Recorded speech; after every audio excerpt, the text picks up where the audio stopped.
Gatekeeper Systems has started 2024 with a stunningly good Q1, $9.8 million of revenue. That is 101% year-over-year growth and $2.3 million net income in a record-breaking quarter. This stock has rewarded shareholders by being up 170% in the year, 622% in the past 5 years. Here joining me today is the CEO of Gatekeeper Systems, Mr. Doug Dyment, to talk about the current quarter, the current earnings, the future of this company, the potential growth, all kinds of information here. Little tidbits of information for you to hear about this company, the industry, and everything it can do in the future. Let's get started. I hope you enjoy. Doug, this is starting to be the new normal for this company, where quarter after quarter after quarter, investors are impressed with Gatekeeper's earnings.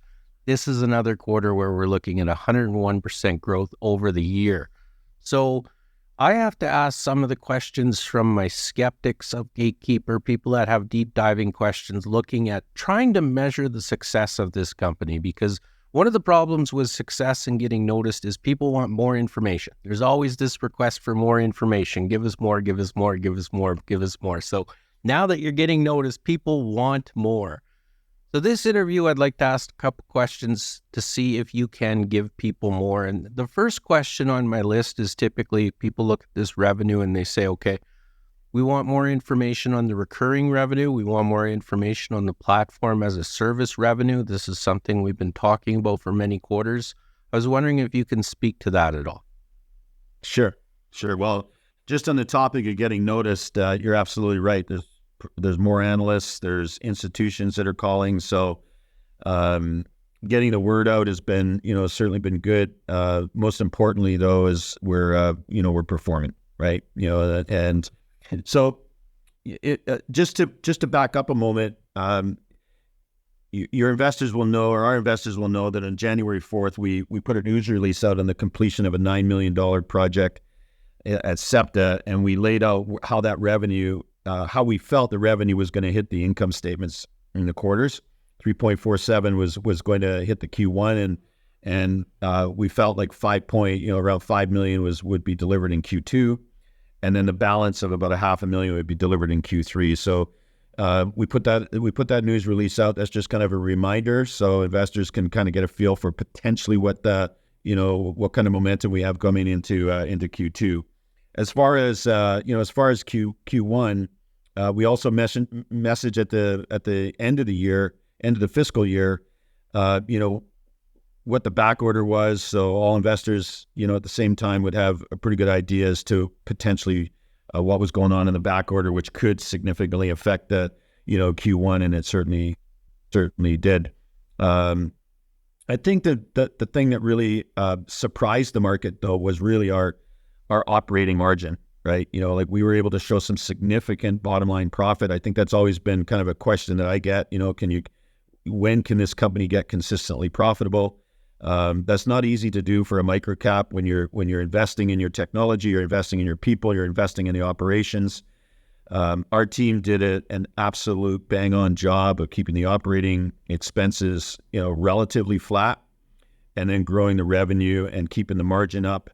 And we just delivered. We delivered a really good quarter. And where we want to be, Cameron, moving forward, is we want that to kind of be the new norm. So as far as touching on what investors want to see, as far as the breakout in revenue in the buckets, I don't give a lot of guidance in that area, but I will say this. Gatekeeper has revenue coming from the train business, which is typically called the steel wheel. We've got revenue coming from the rubber tire, which is paratransit and big buses. Then we've got revenue coming from our school bus market, and a number of niches in there. And then I would expect relatively soon we're going to start to see some recurring revenue coming from our Student Protector program. It's one of the reasons we put Jason Harrison as vice president of the Student Protector program for the Stop Arm business. We got a lot of demos going out now, and I don't think it's going to be too long before we start to see some recurring revenue coming in there. You know the plan. I'll say it again, right? Our goal is to get as many of these mobile data collectors out there as possible. We're now over 50,000. We've turned on about 1,000 of these, or just a little over 1,000 in the last few months. So those are starting to deliver revenue for us, and we want to continue to do that moving forward. Now, we've had to expand the operations in order to get that done, in order to facilitate that growth. And we're launching a new data center in Philadelphia, and that's going to allow us to scale the recurring revenue. So you don't just turn these things on and at an incredible pace. You have to be able to build in and backfill the operations and the infrastructure in order to escalate and accelerate that growth by increasing the number of devices that are logged in. So we're about 2 weeks away from really being in a position to scale that business. And like I say, we've got about 1,000 of them on board. So you could imagine, I'll throw some, I get questions from investors. Hey, how do I value this company? What can I look for, in the future? So our goal, as I've said to you many times, and you get this, we want to get as many of these mobile data collectors out there as possible. What does that really mean? Well, in the K-12 market, we feel we have about 10% of that market, right? And there's roughly 500,000 yellow school buses in North America. There's anywhere from 25 to 50,000 of them that are manufactured every year.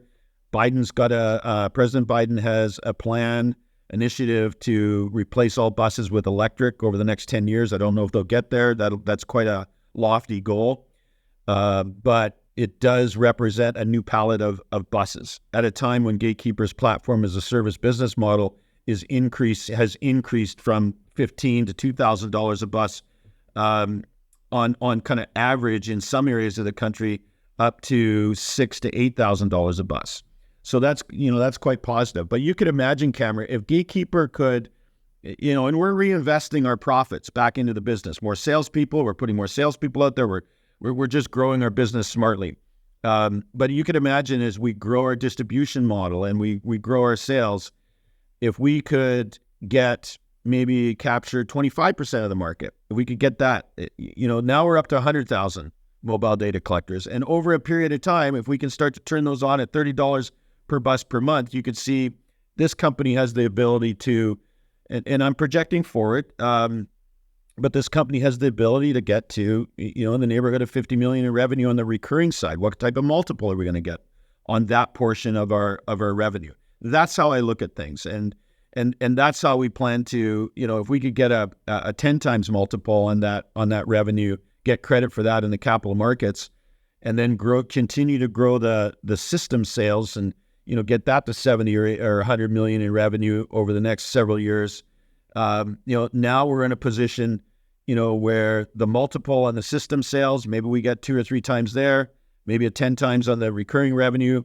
Sometimes you see a higher multiple. All depends on what the gross margin is. I'm not going to talk about that, but it's significantly higher than 50% on our recurring revenue hosted service model. So I'm going to be hoping that the market gives us significant credit as a multiple on that recurring revenue as we grow it. But you can see that's how I want to grow the business out to this, to this $1 billion data company, or at least get it headed in that direction. So that's one way that the investors can look at, certainly tying, where the currency price might be, if certain things are happening. We're certainly delivering, and I'm seeing the trends that are giving me a lot of confidence that this business model that we've got is, it's not only working, but it's working quite well. And, so I'm confident that we're going to be that company that I envisioned several years ago and, in the coming years. So that's one way for our investors to kind of look at the future of Gatekeeper. And if they're trying to figure out what where the stock is going to be, like we all are, I just don't want to be a company that's growing the top line. We have to be able to be efficient in our operations and not, we don't want to blow apart this cap chart. That is not what I want to do. We do not want to dilute our stock. We want to keep this stock keep our cap chart, in the shape that it's in right now. And so the way you do that is you've got to throw money to the bottom line so you can reinvest it back into the business. And that's what we're doing. So we were able to show, 2.3 million in net profit in that Q1. And if we can continue that growth, it's not hard to project that, that we would be certainly, significantly north of that in the coming quarters. And now I think the market will start to, give us a multiple on earnings as well, so that may be one way to look at it, right? So I've already done my analysis on that, and so I've been on my soapbox telling investors that this company is, in my opinion, is significantly undervalued at where the stock price is today, given what's going on, in the operations of our business and how we're delivering, not just top line growth, but net profit to a significant level. That's fantastic, Doug. Thank you. Yes, we've had these conversations before. You're getting there. This quarter is getting there. That's for sure. Like I said, it's definitely getting noticed. Now, if you don't mind me asking, because I don't believe we have spoken about this before, would you be willing to discuss a little bit how your business model changed, how you split up the school bus and the transit into separate divisions, and how that's working for the company right now? Sure. I think that's a good point. Good question. Really, I seen it coming. It was only a matter of time. We used to have one vice president of sales that ran the school bus division and the transit division. And I think it's important for investors to understand that within the transit division alone, there's various verticals, and there's different technologies and different product requirements inside the verticals that are underneath the transit market. So, for instance, I don't know if your investors are aware, but the FRA has just passed a ruling that every light rail has to have a crash memory module, and a driver over operator camera installed by 2027. So Gatekeeper's work that we've done at SEPTA has given us the experience in the train business. We're putting a big focus on that. I believe that segment of the market could be in the neighborhood of 300 million in the U.S. alone. So that is just one piece of the train business. Then you've got the steel wheel. You've got the OEMs. Gatekeeper was spec'd in a deal, in a train deal that CRRC, which is the largest train manufacturer in the world, has won at SEPTA. We were spec'd there. We haven't started to deliver into that project yet, but it is coming. We were spec'd on another project that Alstom won. We haven't started delivering into that yet, but that's, we're working on that, working through that at the moment. And so we have an aggressive build out plan for steel wheel. So that's number one. Then you look at paratransit and the work that we're doing with all the OEMs because of the work with SEPTA and a few other agencies. And again, I've been saying this, I think it's only a matter of time before you see us in another tier one or, tier two large transit agency. I really do. We're introducing new technology. We've got a new texting app. We got AI built in where we're going to be able to determine if drivers are actually texting, and then push those alarms back to our command center. We're offering that up as part of our hosted service. That's going to deliver more revenue. We're close to doing that. And then you got the rubber tire side of the transit market, and that has, like I say, significant opportunity for us. So, and then there's the automated lane enforcement side of things, which is a brand new segment of the market. And we haven't really even begun. We haven't won any contracts in there, but I'd like to think that we were number 2 in LA. That was a $10 million contract, and our technology is getting noticed. So I really believe it's only a matter of time as that market grows that we're going to start being successful, right? So that's a little bit of information on the transit market. And then you get into the K-12 side of things. We added Val Higgins as, we appointed her as Vice President of Sales for the school bus market, the K-12 side. And she's been with us for over 10 years, and she's driving that team hard. We got over 3,500 customers in that, that market. And like I say, most of the mobile data collectors are in that market. And I see, good recurring revenue, coming out of there. So we're building out that team. We have sales pretty much in every state, every province. We're connected to every OEM manufacturer, Thomas, Bluebird, IC, the electric buses, Lion, Green Power, all of them, right? So we can install at the factory or at the OEM dealers, and we're doing that. So we're well entrenched and a leader in that market, and we want to increase our market share. Then you look at the student protector business. So the student protector business is the stop arm camera side of things. And I don't know if I told you this story, but it was in 2018. I believe it was in Illinois. It was either, and we were, the reason this is such a strong memory is that we were launching our new 5 megapixel license plate reading camera system at the National School Bus Show. And that particular day, three kids, the sister and 2 brothers were killed by a stop arm violator, right? So it's just horrible. And all the kids in the family were killed. And it's such a dangerous situation. Last year, there was 46 million of these violations in the US. And I believe that as legislation passes in more and more states, that's going to turn into a potential $1 billion market. And we're there. So we're focused on a couple of states right now with Jason going to town there. And he's very busy. Our business model it's a little bit unique. I don't want to talk about it because I just don't want to in this form at this moment.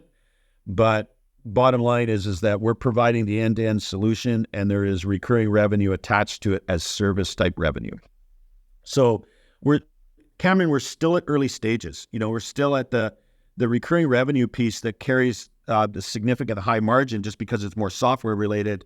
It's really at the front end, and it's 1% or maybe even less of our revenue at the moment. But that is I see that changing as we move forward, and you can't change that unless you get your mobile data collectors out there and the market turns to wireless, and that's what's happening. Right. So as the market moves more and more towards wireless connectivity, and that's a trend that is happening. We've talked about it on previous shows. That's when you're going to start to see more and more of the mobile data collectors start to deliver the recurring revenue, each month. And our plan is to continue to widen that product line where we add more services. We add, like I say, texting. That's a huge problem. And there's other issues that we're looking at. There was a boy last week that we crawled underneath a school bus trying to get his football. He was killed. It's sad. And we wanted to develop AI, AI solutions and algorithms such as, and you're going to see us launching a product here shortly that allows our AI to detect when children or people are in blind spots in and around the buses, so we can send a signal to the bus driver. So when they don't see this happening, they know something's happening, right? They know that somebody's in a danger zone. And that's the power of AI to try to save lives. So we've got things going on in the development side. We're reinvesting in our product development, our engineering, our technology. And like I say, we're adding more salespeople. So it's these quarters that you were talking about, that are likely becoming the norm. I think you're going to see more and more of that. You mentioned marketing, you mentioned the industry. There's no better person to ask than you about this, because this is common sense investing. Part of the reason that I chose Gatekeeper as one of the stocks to cover on this channel was the industry, right? Many times I choose an industry before I ever pick a stock or a company. I think this industry is going to do well. I think the future of this industry is nothing but gold and money and beautiful, easy marketing. And then here's this wonderful company within that industry that I really like. So let's cover it. Where's this industry going kind of short term, do you think? Is it easier to market? Are more people calling you for your services? Like, what should we expect as investors? I feel like that's one of the criticisms is like, well, how come it isn't taking off yet? Despite all the success, people expect everything's going to explode like AI. But where is this industry in the next 2 or 3 years? Yeah, I think that because I've been around the security industry and the K-12 and the transit for many years, and I've seen technology evolve, it allows me to make reads on what's coming, right? Let's not forget that a lot of these deals are government type deals, and government budgets they can be in most cases, once a year, right? So you've got So if you miss a budget cycle, you've missed that one opportunity. It's funny, things just take time. And in some cases, unfortunately, what has to happen is that children have to die. That's the most important, and that is so unfortunate. And what happens is that parents will drive that up to legislation and their government officials, and then the heat's on, right? So that will drive legislation faster. And the reason legislation has to be passed is because there's 500,000 of these yellow buses driving around North America, and every one of them has multiple stops.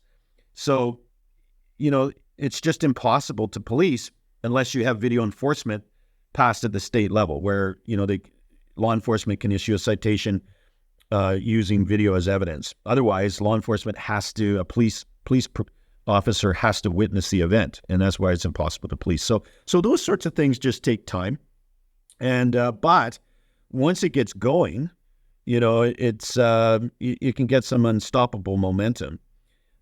Where's the market heading? I'm seeing. I think AI is going to be it's going to be an important piece to overall system solutions. I think that's why engineering companies like Gatekeeper that have engineering capability are going to be an advantage. One of the things I would like to say to your investors as well, or our investors, is that this is not a marketplace that is that competitors can come in very easily and just start from ground zero, right? So Gatekeeper's been around for a long time. We're young in heart and mind. We've got good innovation. We've got a good vision, and we've got a wonderful group that just works so hard every day, and they're executing. That's tough to compete against, right? There's a lot of moving pieces in this business, and so I think the drivers are going to be the platform as a service business model that we put in place, right? And decluttering the supply chain is driving, by the way, more dealers to us. Keep in mind that on the OEM side of things, you've got about 50 dealers in the U.S. alone, and Canada, usually between 50 and 56 when you look at the provinces and all the states from each OEM. So we've got more of those wanting to do business with us because we're driving more revenue per bus, and that's a benefit to the dealer.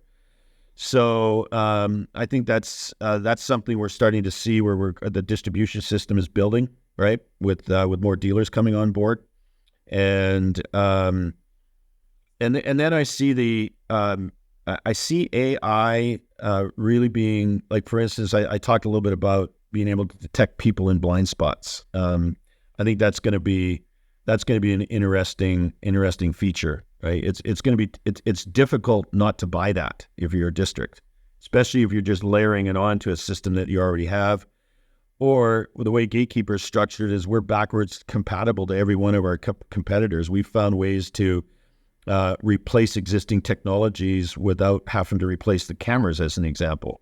So we can save our customers money by simply going in, offering up features, integrating with the competitor's product. And then, and we do that with our engineering team and their capability, and that helps us to really start to turn over customers. One of the reasons you see, I think I talked to you about this at the end of last year, where we had 70 new counties come on board that represented only about, I think it was about $2 or $3 million in revenue, and then the bulk of the revenue came from over 300 customers buying. So we get the seeds. We get our hooks into our customers, and then we just keep on, with the repeat business from them.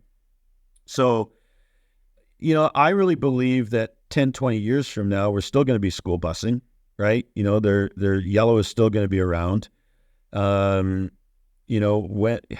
So video technology, I've seen the first video system was put on a school bus in 1992, and you're talking to the guy that did it. Right. So I just think that the technology's changed, but student safety is just going to continue to be top priority for our customers. Right. So I'm talking about the K-12 market. It's the same thing in the transit market. right? That FRA ruling is a good example of how, certain niches, get developed. Being able to protect video during a train crash that's important, right? So that's driving, significant niche market right in our wheelhouse. And we couldn't be more excited about the potential at Gatekeeper. And it's a great time to be a shareholder. It really is. Well, thanks for that, Doug. And let's close it up here. I think I've kept you on the line for long enough. Congratulations again. That's a strong Q1. That's a strong start to the quarter. If your Q2 is even close, that means that you're going to put in basically all of 2022's revenue for the whole year in the first 6 months of 2024. That's what you're on track for. So that's absolutely fantastic. And any closing words, anything you'd like to say before I shut this interview down? I just think, again, I think we're undervalued here. And, of course, how many founders of businesses are not going to think they're undervalued, Cameron? I'm sure you could count those on maybe one finger, right? But I'm excited about 2024, right? Like we had a great quarter, a great quarter here. That's fantastic. That's just been a culmination of a lot of things in the past and working on our business model. And now all these revenue buckets are starting to hit, right? Some in larger ways than others, but it's very positive. And I really believe that 2024, our investors are going to be nicely, who knows what happens in the capital markets, right? But certainly from a performance standpoint, I'm excited about 2024. Final last words. Thanks, Doug. Really appreciate your time from your shareholders and everybody else for answering questions. Thank you again for coming on this channel.